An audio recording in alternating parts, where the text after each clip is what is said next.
Le 9 juin 2025, une conférence de presse s'est tenue au siège de la plateforme pour l'engagement citoyen de Côte d'Ivoire, PECCI, co-animée par Ebrin Yaoremi, président du conseil d'administration de la PECCI, et Dr Bogasako Gervais, président de la Fondation internationale pour l'observation et la surveillance des droits de l'homme et de la vie pacifique, FIDORP. Face à la presse, ils ont dénoncé la liste électorale dite « définitive » publiée le 4 juin par la Commission électorale indépendante, CEI. Selon eux, cette liste, qualifiée de « confligène » par l'opposition, menace la cohésion nationale et la paix en Côte d'Ivoire. Dr Bogasako a critiqué les déclarations du président de la CEI, qui a affirmé que la liste était « fiable et crédible » malgré les doutes exprimés par l'opposition et la société civile. La PECCI, regroupant 37 organisations, et la FIDORP rejette cette liste, exigeant 3 conditions pour sa validation, une révision en 2025, un audit indépendant pour éliminer les irrégularités et la réintégration des leaders de l'opposition radiés abusivement. Ils appellent à un dialogue politique inclusif pour éviter une crise préélectorale. Ebrin Yaoremi a, quant à lui, abordé la question de la souveraineté invoquée par le gouvernement ivoirien. Il a rappelé que les arrêts de la Cour africaine des droits de l'homme de 2020, demandant la réintégration de leaders comme Laurent Gbagbo, n'ont jamais été respectés, malgré les obligations constitutionnelles de la Côte d'Ivoire. Les deux organisations interpellent la communauté internationale, notamment la France, pour qu'elle s'implique dans la résolution de cette crise. Elles mettent en garde contre un possible chaos si le gouvernement persiste à ignorer les appels au dialogue. Dr Bogasako a également annoncé son retour à la présidence de la FIDORP jusqu'au 2 février 2026 pour achever son mandat. Ebrin Yaoremi, président du conseil d'administration de la plateforme pour l'engagement citoyen de Côte d'Ivoire, PECCI, et Dr Bogasako Gervais, président de la Fondation internationale pour l'observation et la surveillance des droits de l'homme et de la vie pacifique, ont co-animé une conférence de presse le lundi 9 juin 2025 au siège de la PECCI. Face à la presse, Dr Bogasako Gervais, président fondateur de la FIDORP, a donné la position de la société civile ivoirienne suite à la publication de la liste électorale dite définitive par la Commission électorale indépendante. Alors que les populations ivoiriennes attendaient avec beaucoup d'espoir que le gouvernement ivoirien et la Commission électorale dite indépendante, CEI, donnent des signes d'apaisement en prenant des décisions courageuses et fortes à même de préserver la cohésion nationale et la paix, nous venons d'être servis, mesdames et messieurs, le mercredi 4 juin dernier, par l'affichage d'une liste électorale plutôt confligène que l'opposition considère d'ailleurs comme une déclaration de guerre.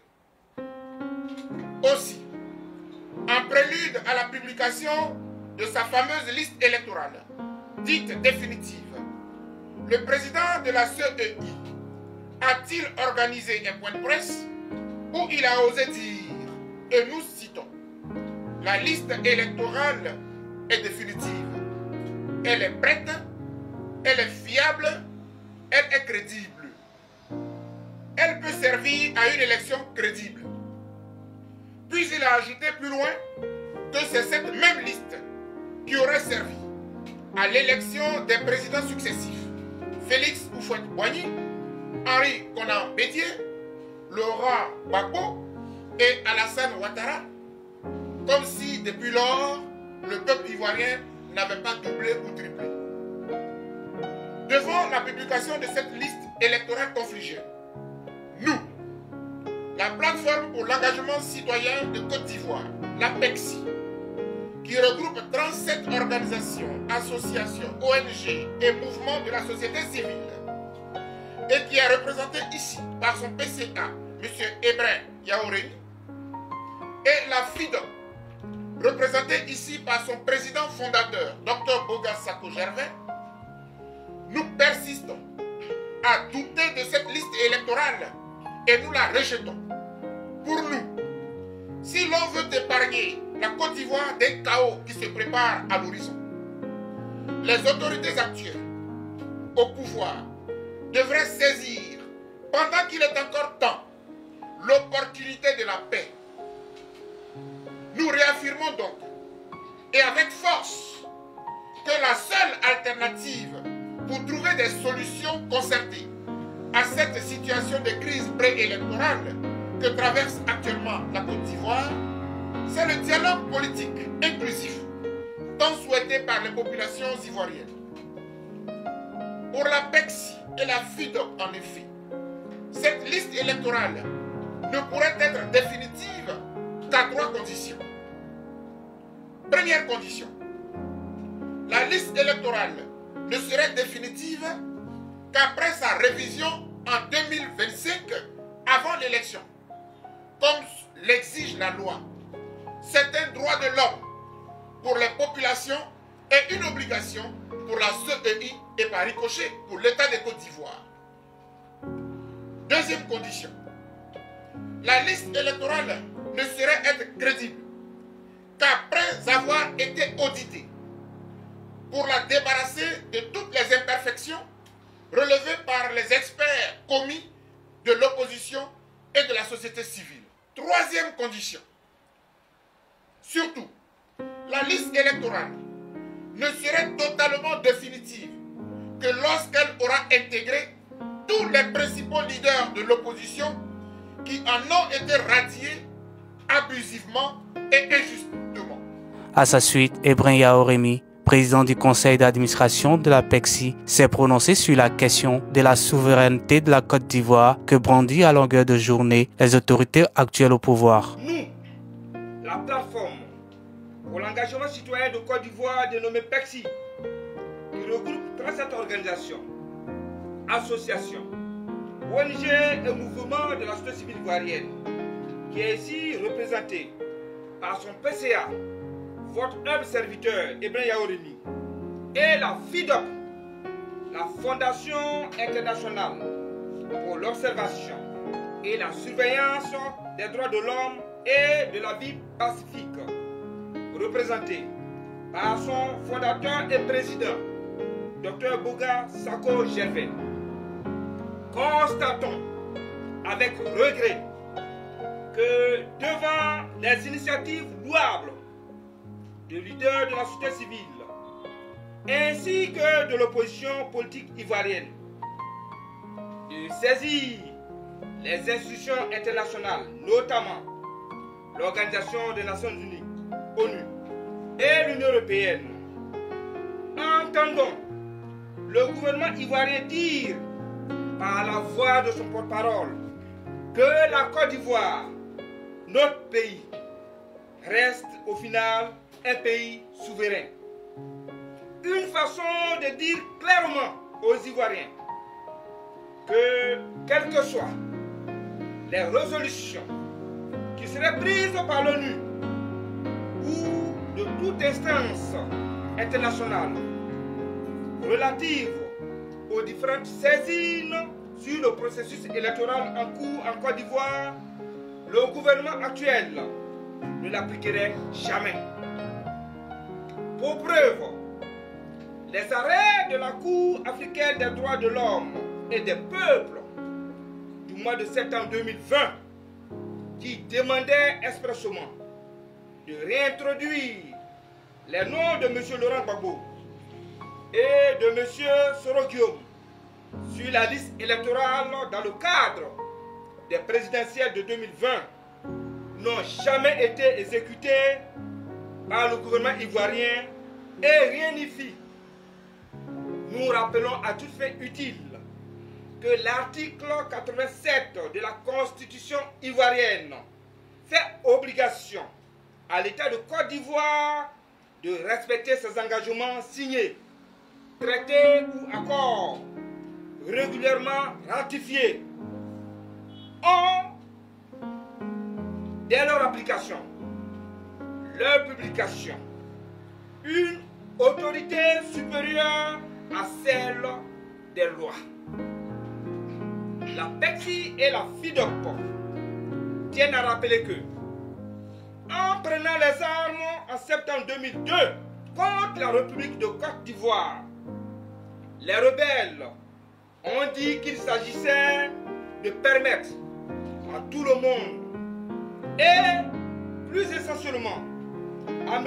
Alassane Ouattara d'être candidat à l'élection présidentielle, alors qu'il ne pouvait aucunement candidater en vertu de la constitution ivoirienne.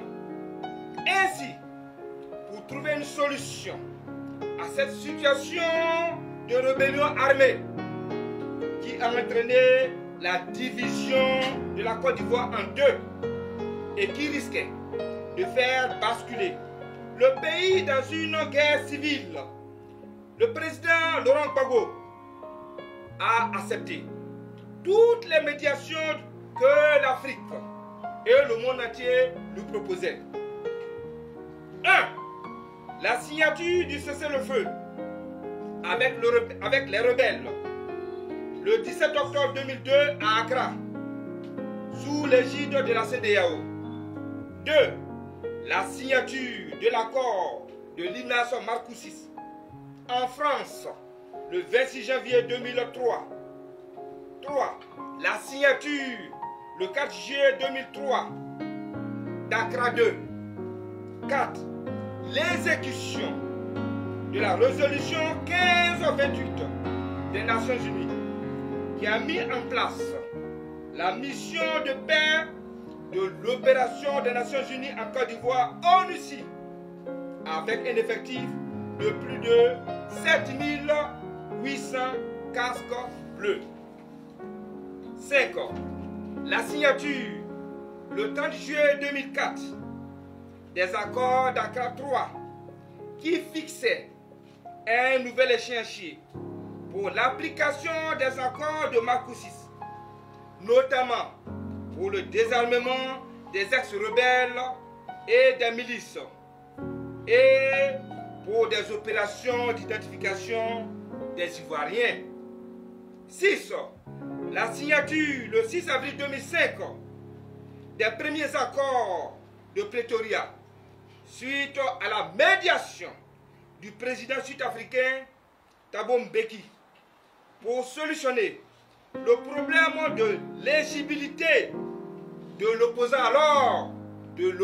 d'alors, bien entendu, Alassane Dramane Ouattara, et le principe de son éligibilité sera acquis le 13 avril 2005 et le président Laurent Gbagbo en acceptera le 26 avril 2005.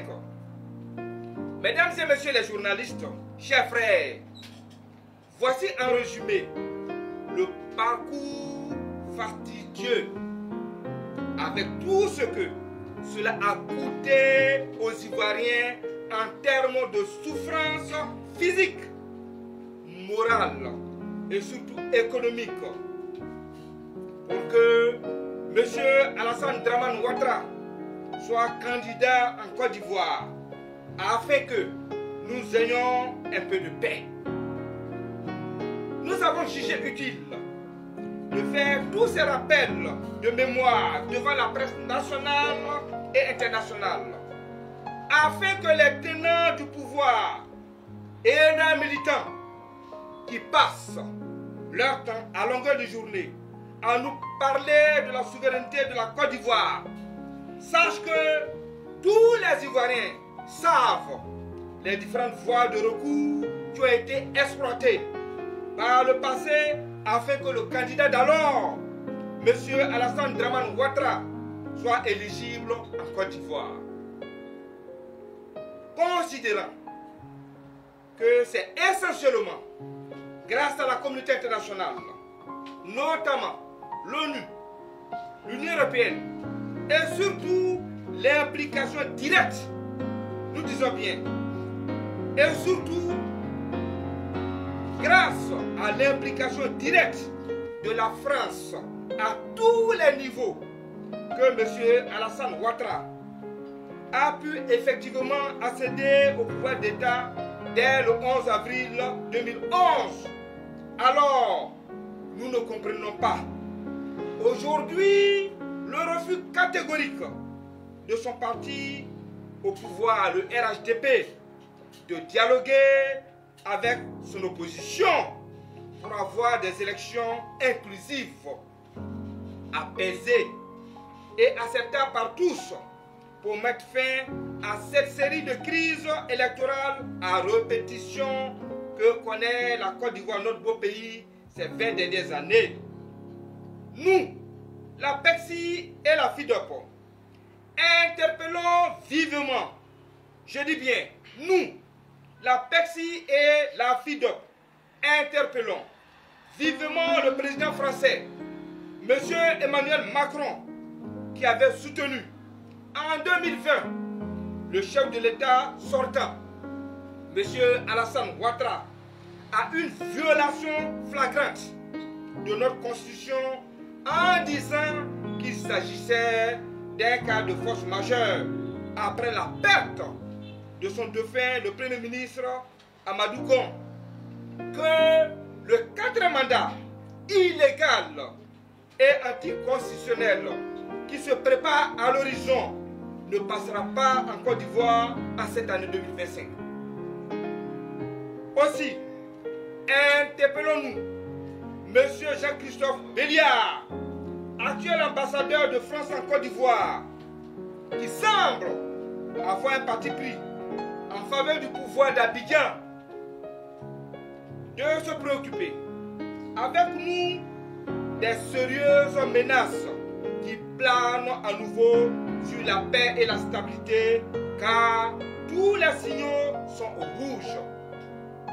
Les Ivoiriens n'accepteront plus jamais des élections taillées sur mesure et imposées par une commission électorale dite indépendante, qui en réalité ne l'a jamais été au regard de son acquaintance avec le parti au pouvoir, le RHDP, pour entraîner la Côte d'Ivoire, notre pays, dans de graves crises pré- et post-électorales, comme ce fut le cas en 2010 et en 2020, avec des milliers de morts. Profitant de la conférence de presse, Dr Boga Sako Gervais, président de la FIDOP, s'est engagé solennellement à reprendre la présidence de la FIDOP à compter du lundi 9 juin 2025 pour achever son mandat jusqu'au 2 février 2026.